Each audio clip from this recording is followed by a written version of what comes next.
ఈరోజు social welfare department నుంచి ఎస్ఎస్సిలో, ఐఐటిలో, ఎన్ఐటిలో, నీట్లో, ఐపీఈ, అదేవిధంగా స్పోర్ట్స్లో రాణించిన విద్యార్థులను అభినందించాలని సోషల్ వెల్ఫేర్ డిపార్ట్మెంట్కి సంబంధించిన అధికారులు, ప్రజాప్రతినిధులందరూ కూడా బాబు జగ్జీవన్ రామ్ ఆడిటోరియంలో కార్యక్రమాన్ని ఏర్పాటు చేసి ఈ కార్యక్రమంలో నాతో పాటు ముఖ్య అతిథులుగా శాసనసభ స్పీకర్ గడ్డం ప్రసాద్ కుమార్ గారిని, ఉప ముఖ్యమంత్రి వర్యులు మిత్రులు బట్టి విక్రమార్క గారిని, శాసనసభ విప్ లక్ష్మణ్ కుమార్ గారిని, అదేవిధంగా శాసన మండలి సభ్యులను, శాసనసభ్యులను, ప్రభుత్వ సలహాదారులను, కార్పొరేషన్ చైర్మన్లను, అదేవిధంగా వివిధ శాఖలకు సంబంధించిన అధికారులను, మరీ ముఖ్యంగా ఈరోజు అభినందించడానికి ఆహ్వానించిన విద్యార్థులు, వాళ్ళ తల్లిదండ్రులందరికీ కూడా మనస్ఫూర్తిగా నేను అభినందనలు తెలియజేస్తున్నా. ఈరోజు తెలంగాణ వైతాళికుడు సురవరం ప్రతాప్ రెడ్డి గారి 129వ వర్ధంతి. ఆనాడు నిజాం సర్కార్కు వ్యతిరేకంగా ప్రజల్లో చైతన్యం తీసుకొచ్చి ప్రజాస్వామిక దేశంగా భారతదేశంలో హైదరాబాదు రాష్ట్రాన్ని విలీనం చేయడంలో వారు అత్యంత క్రియాశీలక పాత్ర పోషించారు. వారి స్ఫూర్తిని కొనసాగించడానికి తెలుగు యూనివర్సిటీకి సురవరం ప్రతాప్ రెడ్డి గారి పేరు పెట్టుకోవడం జరిగింది. అదేవిధంగా నిజాంలు, రజాకర్లను, ఘడీల దొరలను ఎదురించి నిలబడ్డ వీర వనిత చాకలి ఐలమ్మ స్ఫూర్తిగా యూనివర్సిటీకే మహిళా యూనివర్సిటీ కోటిలో మహిళా యూనివర్సిటీకి వీరవనిత చాకలి ఐలమ్మ పేరు పెట్టుకొని ఆ పోరాట స్ఫూర్తిని తాడిత పీడిత వర్గాలకు గొంతుకై పోరాటానికి స్ఫూర్తినిచ్చిన చాకలి ఐలమ్మ పేరు ఈరోజు మహిళా యూనివర్సిటీకి మనం పెట్టుకోవడం జరిగింది. ఇదే కాదు, టెక్స్టైల్ కళాశాలకు సంబంధించి కొత్తగా కేంద్ర ప్రభుత్వం అనుమతి తెచ్చుకోవడమే కాకుండా ఈరోజు దానికి డాక్టర్ కొండా లక్ష్మణ్ బాపూజీ మొదటి తరం తెలంగాణ ఉద్యమంలో తెలంగాణ రాష్ట్ర సాధన కోసం సర్వం త్యాగం చేసిన కొండా లక్ష్మణ్ బాపూజీ గారి పేరును ఈరోజు టెక్స్టైల్ యూనివర్సిటీకి మనం పేరు పెట్టుకోవడం జరిగింది.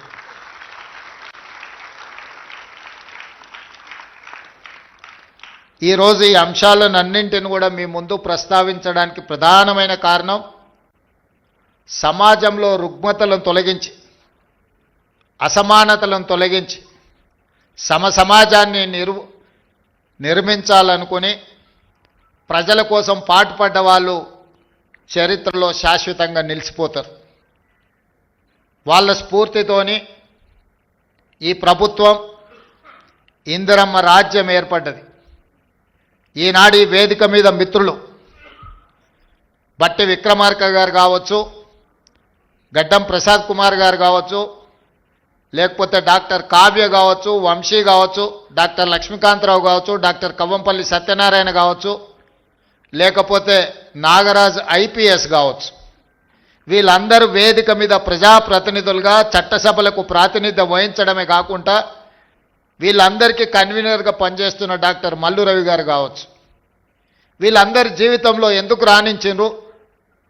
ఈరోజు చిన్న వయసులోనే వంశీ ఎంపీ కావడము, కావ్య డాక్టర్గా రాణించడమే కాకుండా ఈరోజు పార్లమెంట్ సభ్యురాలుగా ప్రాతినిధ్యం వహిస్తున్నదంటే దీనికి ప్రధానమైన కారణం ఈ దేశానికి స్వతంత్రం ఇప్పించిన కాంగ్రెస్ పార్టీ, పండిత్ జవహర్లాల్ నెహ్రూ గారు మొట్టమొదటి ప్రధానమంత్రిగా ఈ దేశ ప్రజలు పరిపాలన చేసుకోవడానికి అవసరమైన రాజ్యాంగాన్ని రచించుకోవడానికి డాక్టర్ బాబాసాహెబ్ అంబేద్కర్ గారి నాయకత్వంలో ఈ రాజ్యాంగాన్ని దేశానికి అందించడం జరిగింది.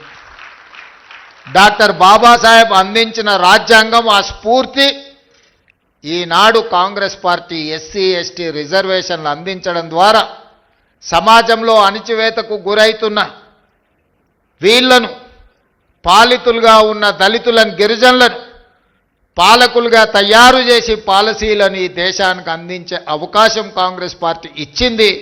అందుకే వీళ్ళు చదువుకొని విద్యలో, ఉద్యోగాలలో, వృత్తి నైపుణ్యంలో కాంగ్రెస్ పార్టీ అందించిన రిజర్వేషన్లను అందిపుచ్చుకొని డాక్టర్లుగా, ఐపీఎస్లుగా, ప్రజాప్రతినిధులుగా ఈరోజు ఈ సమాజంలో రాణించి ఈరోజు ఈ వేదిక మీద నిలబడి మీకు ఆదర్శంగా మీ ముందు నించున్నారు. దీనికి ప్రధానమైన కారణం కాంగ్రెస్ పార్టీ, పండిత్ జవహర్లాల్ నెహ్రూ గారు, శ్రీమతి ఇందిరాగాంధీ గారు. మిత్రులారా, ఈరోజు ఈ గౌరవం, ఈ సమాజంలో గుర్తింపు వీళ్ళకు కులం వల్ల రాలేదు, వీళ్ళకు చదువు వల్ల గుర్తింపు వచ్చింది. చదువే ఈరోజు వాళ్ళని గౌరవం తెచ్చిపెట్టింది. ఆ చదువే ఈ వేదిక మీద ఈరోజు కూర్చోబెట్టింది. అప్పుడప్పుడు మేము మంచి ఇంగ్లీష్ మాట్లాడాలి ఎవరైనా ఉన్నారా అన్నప్పుడు గడ్డం వినోద్ గారిని నేను చూపిస్తుంటే హెచ్పిఎస్లో బ్రహ్మాండంగా చదువుకొని ఈరోజు మంచి లాంగ్వేజ్ పట్టు ఉన్న ఒక ప్రజాప్రతినిధిగా గడ్డం వినోద్ గారిని మేము చూపిస్తుంటాం. వీటన్నిటికీ కారణం జీవితంలో మొదటి సక్సెస్ చూసిన ఈరోజు ఎస్ఎస్సి కావచ్చు, ఐఐటి కావచ్చు, ఎన్ఐటి కావచ్చు, లేకపోతే నీట్లో రాణించిన ఈ పిల్లలందరికీ ఒక విషయం అర్థం కావాలి, మీరు మా పిల్లలు, ఈ సమాజంలో భాగస్వాములు. రేపు ఈ తెలంగాణ సమాజం పునర్నిర్మించాలంటే, తెలంగాణ సమాజంలో పునర్నిర్మాణంలో మీరు భాగస్వాములు కావాలి. మీరు రాణించాలంటే మీరు చదువులో నైపుణ్యాన్ని ప్రదర్శించాలి. ఈరోజు ఉన్నత శిఖరాలకు మీరు ఎదగాలి అనంటే చదువు ఒక్కటే మీకు లక్ష్యంగా ఉండాలి అనేదే నా యొక్క సూచన. ఈరోజు మిత్రులారా, మీరందరూ ఆలోచన చేయండి. SC ST BC minority EWS వర్గాలుగా ఈరోజు సమాజంలో ఉన్న ఎవరికి వాళ్ళకి వేరే వేరే రెసిడెన్షియల్ స్కూళ్ళు పెట్టడం వల్ల ఒక రకమైన ఆత్మ న్యూనత భావంలో మనం పెరగవలసిన పరిస్థితి వస్తుంది. ఎందుకు ఈ సమాజం మమ్మల్ని దళితులు కదా అని ఒక పక్కన పెట్టినరా, లేకపోతే గిరిజనులని మమ్మల్ని ఇంకొక పక్కన పెట్టిరా, బలైన వర్గాలని మమ్మల్ని చిన్నచూపు చూస్తున్నారా అని మన మనసులో ఎక్కడో ఒక దగ్గర నిగూఢమైన అభద్రతా భావం ఉంటుంది. వీటిని తొలగించాలి అనంటే మనం అందరం కలిసి చదువుకోవాలి, కలిసి పెరగాలి, కలిసి జీవితాన్ని పంచుకోవాలి. అప్పుడే ఈ ఆత్మన్యూనత భావం పోతుంది.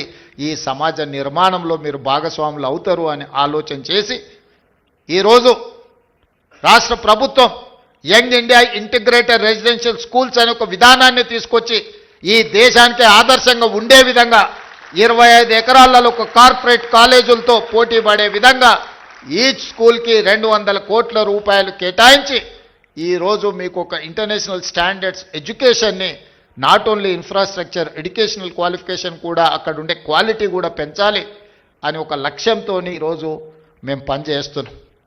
ఈరోజు చాలామంది విమర్శిస్తున్నారు. ఇవాళ పత్రికలో చూసిన ఈ SC ST BC minority EWS పిల్లలకు 200 కోట్ల రూపాయలు పెట్టి 100 అంటే దాదాపుగా 25,000 కోట్ల రూపాయలు ఖర్చు పెట్టి కట్టాల్సిన అవసరం ఉందా అని ఒక పత్రిక రాసింది, ఒక రాజకీయ పార్టీకి సంబంధించిన పత్రిక. కరెక్టే మీ విధానంలో, ఎందుకంటే మీరు అధికారంలో ఉన్నప్పుడు బర్రెలు, గొర్రెలు, చేపలు, చెప్పులు కుట్టుకోండి అనే స్కీములు మీరు తీసుకొచ్చిండ్రు. ఆనాడు బడుగు బలైన దళిత గిరిజన మైనారిటీ వర్గాలు ఏం చేయాలంటే దళితులు చెప్పులు కుట్టుకోవాలి, బలహీన వర్గాలు చేపలు పట్టుకోవాలి, ట్రైబల్స్ పందులు పెంచుకోవాలని గత ప్రభుత్వంలో స్కీములు వచ్చినాయి. మీరు అందరూ చూడండి, గత 10 సంవత్సరాలలో ఏం చెప్పారు? బర్రెలు గొర్రెలు ఇస్తాం, చేపలు ఇస్తాం, చెప్పులు కుట్టుకోండి, మీకు స్కీములు ఇస్తామని చెప్పిండ్రు తప్ప మీకు చదువు చెప్తాం, మీకు రాజ్యాధికారం ఇస్తాం, మీ రాజ్యం నిర్మాణంలో మిమ్మల్ని భాగస్వాములను చేస్తామని చెప్పలేదు. మీ చదువుకున్న నిరుద్యోగ యువకులకు పీజీలు, పిహెచ్డీలు చదివి ఇవాళ చాలామంది పేదోళ్ళు, నేను గ్రామీణ ప్రాంతం నుంచి వచ్చిన, గ్రామీణ పరిస్థితులు ఎట్లుంటాయో క్షుణ్ణంగా అవగాహన ఉన్నవాడిగా చెప్తున్నా.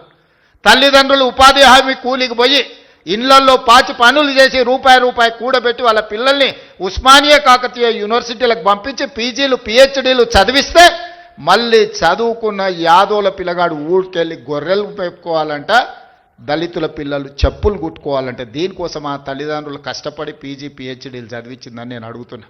ఎందుకు ఆ 10 సంవత్సరాలలో ఉద్యోగ నోటిఫికేషన్లు ఇవ్వలేదు? ఉద్యోగ నోటిఫికేషన్ల కోసం ఉస్మానియా కాకతీయ యూనివర్సిటీల నుంచి మొదలు పెడితే అశోక్ నగర్ చౌరాస్తా వరకు నోటిఫికేషన్ల కోసం అల్లాడిన పిల్లలు లేరా? తెలంగాణ ఉద్యమంలో ఒక్కరైనా మీ పిల్లలు చచ్చిందా? చచ్చిపోయిన పిల్లలందరూ ఈ పిల్లలే కదా. ఆ పిల్లలు ఉద్యోగాల కోసమే కదా సర్వం త్యాగం చేసింది. తెలంగాణ ఉద్యమంలో ముందు బాగానే నిలబడి పోరాటం చేసింది. వాళ్ళ తల్లిదండ్రులు మా బ్రతుకులు ఎట్లాగూ కూలి నాలి చేసుకొని పల్లెల్లో పేదరికంలో మగ్గిపోయిన మా పిల్లోడు చదువుకుంటే మా జీవితాలు బాగుపడతాయి, దాంతో మా తర్వాతి తరాలు బాగుంటాయన్న ఆలోచనతో చదివిస్తే ఉద్యోగ నోటిఫికేషన్లు ఇవ్వకుండా 10 సంవత్సరాలు వాళ్ళ జీవితాలతో చెలగాటమాడిన వాస్తవం కాదా? ఈరోజు నేను సివిల్ సొసైటీలో పనిచేసే వాళ్ళ తరఫున వాళ్ళు నన్ను కలిసి మాట్లాడినప్పుడు 23-24 సంవత్సరాల యువకుడు పోటీ పరీక్షలకు ప్రిపేర్ అవుదామని హైదరాబాద్కు వస్తే 10 సంవత్సరాలు నోటిఫికేషన్లు ఇవ్వకపోతే వాడి జీవితంలో 23-24 సంవత్సరాల నుంచి 35-36 సంవత్సరాల వరకు జీవితంలో నిలదొక్కుకోకుండా, పెళ్ళి లేకుండా, కుటుంబంతో ఉండకుండా ఈరోజు వాళ్ళ జీవితాలు కాలగర్భంలో కలిసిపోతుంటే ఆ తల్లిదండ్రుల దుఃఖం అనేది కుర్చీలో ఉన్నవాడికి ఉండాలి కదా. మీ కుటుంబంలో పార్లమెంటు కోడిపోతే 6 నెలలు తిరగకముందే ఉద్యోగం ఇచ్చుకున్నారు. మీ బంధువులను ప్రజలు తిరస్కరిస్తే ఎంబడెంబడే నామినేట్ పదవులు ఇచ్చుకున్నారు. మీ పిల్లలకి ఎప్పుడు ఉద్యోగాలు ఉండాలి, మీ పిల్లలకు పెద్ద పెద్ద ఫామ్ హౌజులు ఉండాలి, మీరు ఆగర్భ శ్రీమంతులుగా బెంచ్ కార్లలో తిరగాలి. మేమేం వద్దంటలేము, మీరు లావిష్ లైఫ్ మీరు గడపండి, కానీ కనీసం మా పిల్లలకు పోటీ పరీక్షలు నిర్వహించాలన్న ఆలోచన మీకు రాలే. ఇవాళ మా ప్రభుత్వం వచ్చిన మొదటి సంవత్సరంలో ఆన్ రికార్డ్ నేను ఛాలెంజ్ చేస్తున్న, ఈ దేశంలో ఏ రాష్ట్ర ముఖ్యమంత్రినైనా, ఏ ప్రభుత్వమైనా, ఏ పాలకులైనా ఒక్క సంవత్సరంలో 59,000 ప్రభుత్వ ఉద్యోగాలు ఇచ్చిన ఎవరైనా ముఖ్యమంత్రి రాష్ట్ర ప్రభుత్వం ఉంటే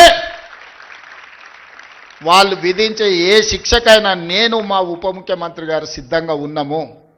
మా ప్రభుత్వం, మా మంత్రివర్గం మొదటి సంవత్సరంలో 59,000 ప్రభుత్వ ఉద్యోగ నియామక పత్రాలు ఏ ఎల్బీ స్టేడియంలో మేము మంత్రులుగా ముఖ్యమంత్రిగా ప్రమాణ స్వీకారం చేసినామో అదే ఎల్బీ స్టేడియంలో వాళ్ళందరినీ పిలిపించి నియామక పత్రాలు వాళ్ళ చేతులకు అందించినప్పుడు ఆ పేదవాళ్ళ తల్లిదండ్రుల కళ్ళల్లో చూసిన ఆనందం జీవితకాలం గుర్తుంటుంది.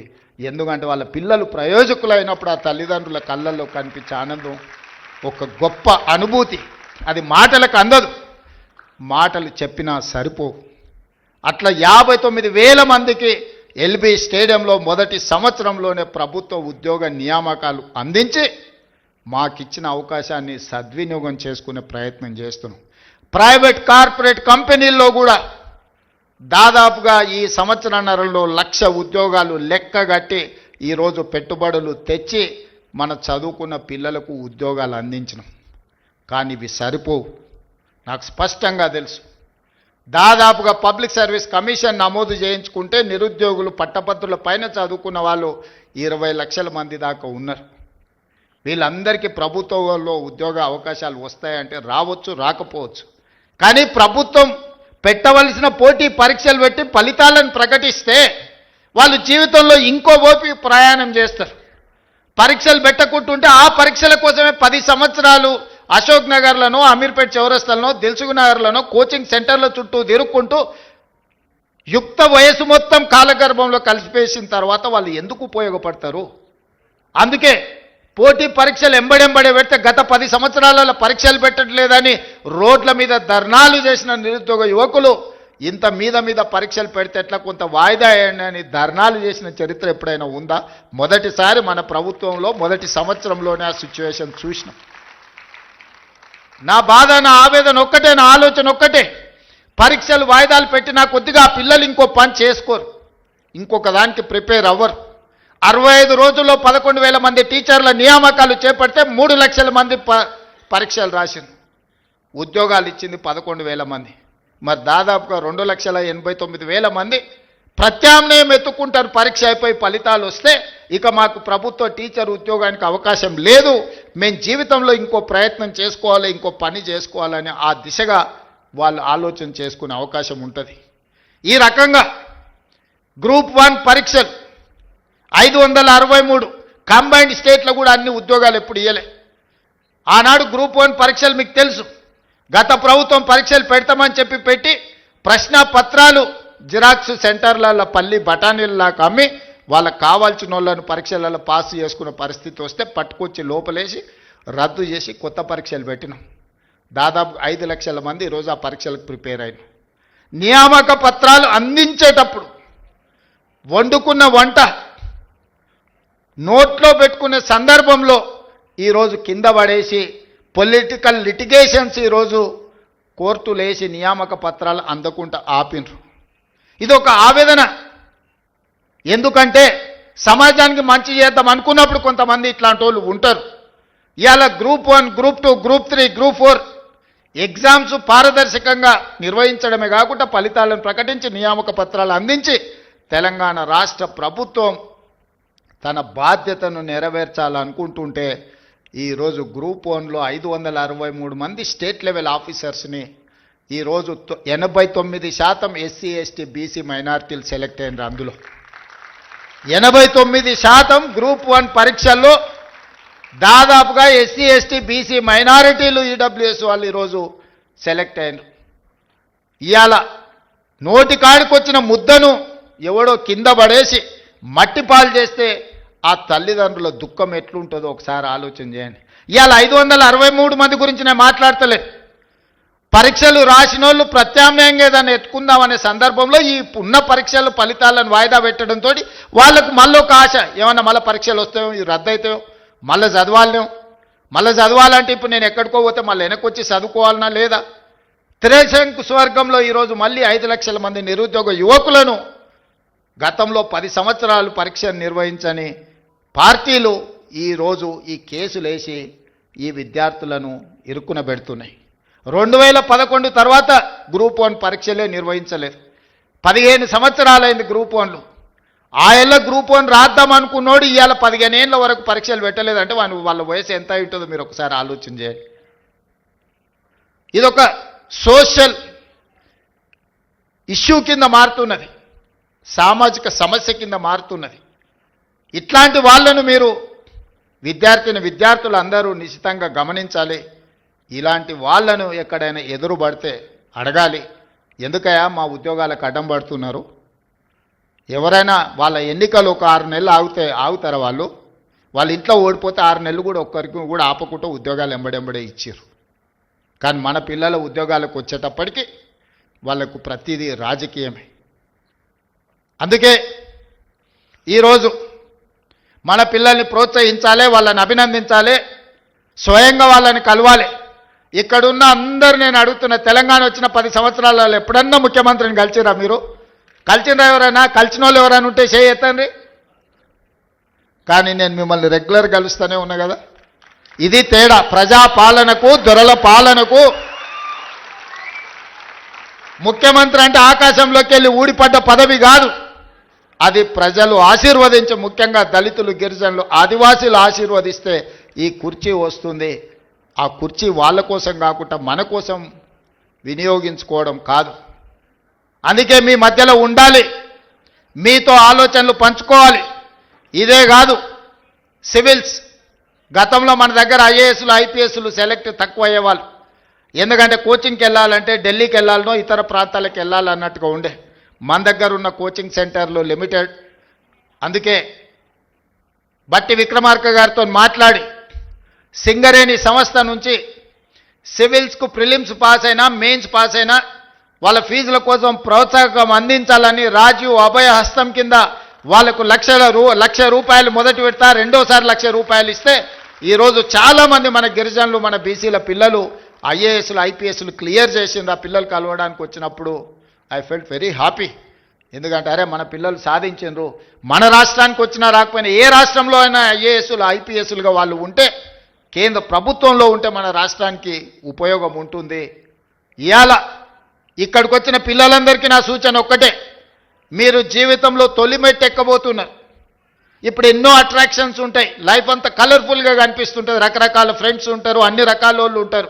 మనం నెక్స్ట్ లెవెల్కి వచ్చినప్పుడు ఇంటర్ నుంచి డిగ్రీయో లేకపోతే ఇంజనీరింగో లేకపోతే డాక్టర్లు పోయినప్పుడు ఇవన్నీ కూడా మనల్ని అట్రాక్ట్ చేస్తుంటాయి. కానీ జీవితంలో 25 సంవత్సరాల వయసు వచ్చే వరకు నిబద్ధతతోని కష్టపడి చదువుకొని కెరీర్లో రాణిస్తే ఆ తర్వాత 40-50 సంవత్సరాలు ఈ సమాజంలో గౌరవంతో బ్రతకొచ్చు. డాక్టర్లుగా, లాయర్లుగా, ఇంజనీర్లుగా, ఐఏఎస్లుగా, ఐపీఎస్లుగా, ఐఎఫ్ఎస్లుగా, ప్రజాప్రతినిధులుగా, ఎమ్మెల్యేలుగా, ఎమ్మెల్సీలుగా, ఎంపీలుగా, మంత్రులుగా, ముఖ్యమంత్రులుగా రాణించడానికి అవకాశం ఉంటుంది మొదటి 25 సంవత్సరాలు కష్టపడితే. ఈ మొదటి 25 సంవత్సరాల 15 సంవత్సరాల నుంచి 25 సంవత్సరాలు అత్యంత కీలకమైన సమయం. ఇప్పుడు మీరున్న వయసు, ఎన్నో రకాల ఊహాలోకాల్లో తిరుగుతుంటాం, ఎన్నో రకాల అట్రాక్షన్స్ మనల్ని అట్రాక్ట్ చేస్తుంటాయి. ఆ అట్రాక్షన్స్లో పడి లైఫ్లో మనము డీవియేట్ చేసి వేరే దారిలోకి పోతే ఆ తర్వాత బతికినంత కాలం దుఃఖంతోనే బతకాలి.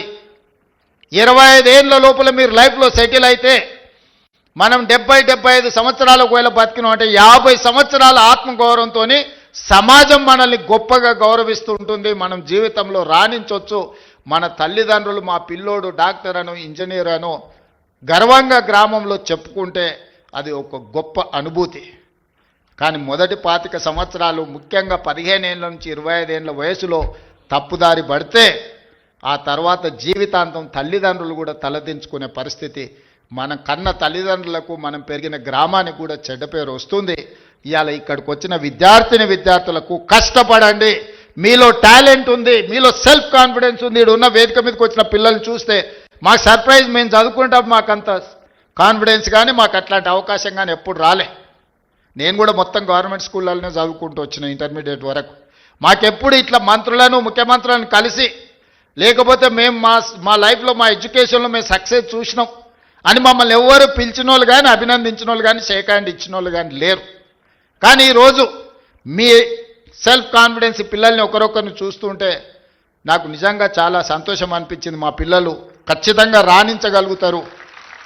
వాళ్ళ తల్లిదండ్రులకు, వాళ్ళ పుట్టిన ఊరికే కాదు, ఈ రాష్ట్రానికి కూడా ఒక గొప్ప పేరు తీసుకొస్తారు. ఈ రాష్ట్ర పునర్నిర్మాణంలోనే కాదు, ఈ దేశానికే ఒక గొప్ప నాయకత్వాన్ని అందించే గొప్ప వ్యక్తులు మీరు అవుతారని నాకు సంపూర్ణమైన విశ్వాసం ఉంది.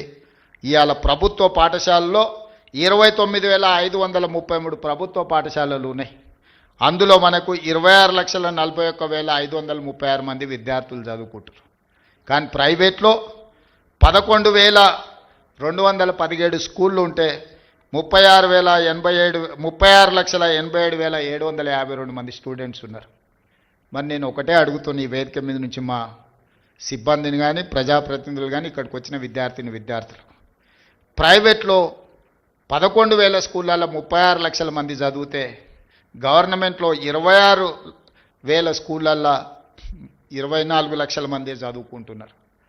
ఎక్కడో మనం ఇంకా మన విశ్వాసాన్ని పెంపొందించుకోవాల్సిన అవసరం ఉంది. నమ్మకం కలిగించాలి. ఈరోజు పేదలకు సంపూర్ణమైన విశ్వాసం ప్రభుత్వ పాఠశాలల్లో, రెసిడెన్షియల్స్ కావచ్చు, కస్తూర్బా కావచ్చు, అంగన్వాడీ కావచ్చు, పునాదులు పడాలి. ఈరోజు దాన్ని తీర్చిదిద్దాలి అని ఈరోజు మా ప్రభుత్వం నిర్ణయం తీసుకున్నది. ఒక్క 2-3 విషయాలు ఇక్కడ ఉన్న విద్యార్థులకు చెప్పదలుచుకున్నాం. 100 సంవత్సరాల తర్వాత ఉస్మానియా యూనివర్సిటీ 100 ఏళ్ళ చరిత్ర కలిగిన యూనివర్సిటీ, 100 ఏళ్లలో ఒక్క దళితుడు కూడా వైస్ ఛాన్సలర్ కాలే. ఈరోజు ఒక దళితుడిని ఈరోజు వైస్ ఛాన్సలర్గా మన ప్రభుత్వం నియమించింది. ఈరోజు arts college principal professor Kasim, మా ఊరివాడు ఈరోజు ఆర్ట్స్ కాలేజ్కి ప్రిన్సిపాల్ అండ్ మెరిట్తో చదువుకుంది. ఇవాళ అంబేద్కర్ యూనివర్సిటీకి డాక్టర్ గంటా చక్రపాణి, ప్రొఫెసర్ చక్రపాణి ఈరోజు వైస్ ఛాన్సలర్గా ఉన్నాడు. ఇవాళ రాజీవ్ గాంధీ IIIT మీరు చదువుకోబోయేదానికి గోవర్ధన్ ఈరోజు మీకు వైస్ ఛాన్సలర్గా ఉన్నాడు. హయ్యర్ ఎడ్యుకేషన్లో ప్రొఫెసర్ పురుషోత్తం వైస్ చైర్మన్గా ఈరోజు మీకు ఉన్నాడు. ఈరోజు విద్యా కమిషన్ని విద్యలో సమూలమైన సంపూర్ణమైన మార్పులు తీసుకురావాలి అని అంటే ఏమి చెయ్యాలి అంటే ఆ ఆత్మ ఉండాలి అని చెప్పి ఈరోజు మురళి ఐఏఎస్ ఆఫీసర్ని ఈరోజు విద్యా కమిషన్ చైర్మన్గా నియమించిన. ఈరోజు ఎలక్షన్ కమిషన్కి రాని కుమిదిని ఈరోజు మనం నియమించినాం. ఈరోజు అసెంబ్లీ స్పీకర్ గడ్డం ప్రసాద్ గారు ఉన్నారు. ఇంతమందికి ఎప్పుడైనా ఈ దళిత బిడ్డలకి ఇన్ని అవకాశాలు వచ్చినాయా? మీరు ఒక్కసారి ఆలోచన చేయండి. ఇవాళ ప్రజాప్రభుత్వం ఉన్నది కాబట్టి అసెంబ్లీ స్పీకర్ ఆయన ముఖ్యమంత్రిని చేస్తాను మోసం చేస్తే ఆయనను అధ్యక్ష అని పిలిచి మైక్ అడుక్కునే పరిస్థితి ఒక దళిత బిడ్డ చేతిలో పెట్టి నువ్వు ఆడ తప్పించుకున్నా ఈడ తప్పించుకోలేవు అని చెప్పి మా సోదరుడు గడ్డం ప్రసాద్ కుమార్ గారిని అసెంబ్లీ స్పీకర్గా ఈరోజు ఇందిరమ్మ రాజ్యంలో ప్రజాప్రభుత్వంలో మనం చేసినాం. ఆర్ట్స్ కాలేజ్ కానీ, ఉస్మానియా యూనివర్సిటీకి కానీ, లేకపోతే అంబేద్కర్ యూనివర్సిటీకి కానీ, రాజీవ్ గాంధీ ఐఐటికి కానీ, హయ్యర్ ఎడ్యుకేషన్లో కానీ, విద్యా కమిషన్లో కానీ, ఎలక్షన్ కమిషన్లో ఇన్ని చైర్మన్ పదవులు. ఈరోజు ఈవెన్ లాలో కూడా పబ్లిక్ ప్రాసిక్యూటర్ నాగేశ్వరరావు గారిని దళితుడిని ఈరోజు పెట్టినాం. ఇప్పటివరకు స్వతంత్రం వచ్చినప్పటి నుంచి ఏ రోజు కూడా ఒక దళితుడికి అవకాశం రాలే. ఇన్ని ఎస్సీ కార్పొరేషన్ ప్రీతం సార్ అది. సో నేను అనేది ఏంటి అంటే ఇవన్నీ కూడా కులం ఒక్కదాంతోనే అవకాశాలు రాలే, వాళ్ళు చదువుకున్నారు కాబట్టి ఇవాళ అవకాశాలు వచ్చినాయి. ఇవాళ ఫైనాన్స్ను మేము తీర్చిదిద్దుతున్నాం అంటే సెంట్రల్ యూనివర్సిటీ స్టూడెంట్ ఈరోజు డిప్యూటీ సీఎంగా సెంట్రల్ యూనివర్సిటీలో చదువుకొని రాణించిన మల్లు బట్టి విక్రమార్క గారు ఈరోజు ఆర్థిక మంత్రిగా డిప్యూటీ సీఎంగా ఉన్నాడు కాబట్టి ఈ నిధులన్నిటిని కూడా ఒక సిస్టమేటిక్గా స్ట్రీమ్లైన్ చేసి మీ దగ్గరికి పంపిస్తున్నాం. దీనికంతా చదువే కారణం. దేశ భవిష్యత్తు తరగతి గదుల్లో ఉంది. ఇవాళ మీరు కష్టపడి చదువుకొని రాణిస్తే ఈ రాష్ట్రానికే మీరు నాయకత్వం వహించే అవకాశం వస్తుంది. మీరందరూ రాణించాలని, మీ జీవితం ఉజ్వలంగా ఉండాలి అని, ఈ ప్రభుత్వం మీకు అండగా నిలబడుతుంది అని, రేవంత్ అన్న అని మీరు ఎప్పుడు పిలిచినా మీకు పలికే నాయకుడిగా మీకు తోడుగా నేను ఉంటానని, మా పిల్లలు రాణించాలి, మా పిల్లలు బాగుండాలి అని నిండు మనసుతో ఈ వేదిక మీద ఉన్న మేమందరం కోరుకుంటున్నాము. మీ మంచే మా మంచి. ఈరోజు ఏది జరిగినా మీరు బాగుంటే ఈ రాష్ట్రం బాగుపడుతుందని సంపూర్ణంగా నమ్ముతూ ఈ పిల్లలందరికీ మనస్ఫూర్తిగా అభినందన తెలియజేస్తున్నా. రాణించండి. ఈరోజు స్పోర్ట్స్ కోసం కూడా ఈరోజు young India skill university, skills లేని వాళ్ళకి స్కిల్స్ నేర్పడానికి యంగ్ ఇండియా స్కిల్స్ యూనివర్సిటీ ప్రారంభించినాం. అదేవిధంగా స్పోర్ట్స్లో రాణించడానికి యంగ్ ఇండియా స్పోర్ట్స్ యూనివర్సిటీని ఈరోజు పెట్టినాం. ఈరోజు పోలీసులో పనిచేసే వాళ్ళకు యంగ్ ఇండియా పోలీస్ స్కూల్ అంటే ఒక సైనిక్ స్కూల్ లాగా రాణించడానికి young India police school police డిపార్ట్మెంట్లో పనిచేసే వాళ్ళకి పెట్టినాం. ఈరోజు గ్రామీణ ప్రాంతాలలో ఉండే పేదవాళ్ళకి ఎస్సీ ఎస్టీ బీసీ మైనారిటీ అదేవిధంగా ఈడబ్ల్యూఎస్ పిల్లలకు young India integrated residential schools పెట్టినాం. మీరు యంగ్ ఇండియాలో భాగస్వాములు. Young India is my brand. మీరు నా బ్రాండ్ అంబాసిడర్లను తెలియజేస్తూ మీ అందరిని అభినందిస్తూ సెలవు తీసుకుంటున్నారు. ధన్యవాదాలు మిత్రులారా.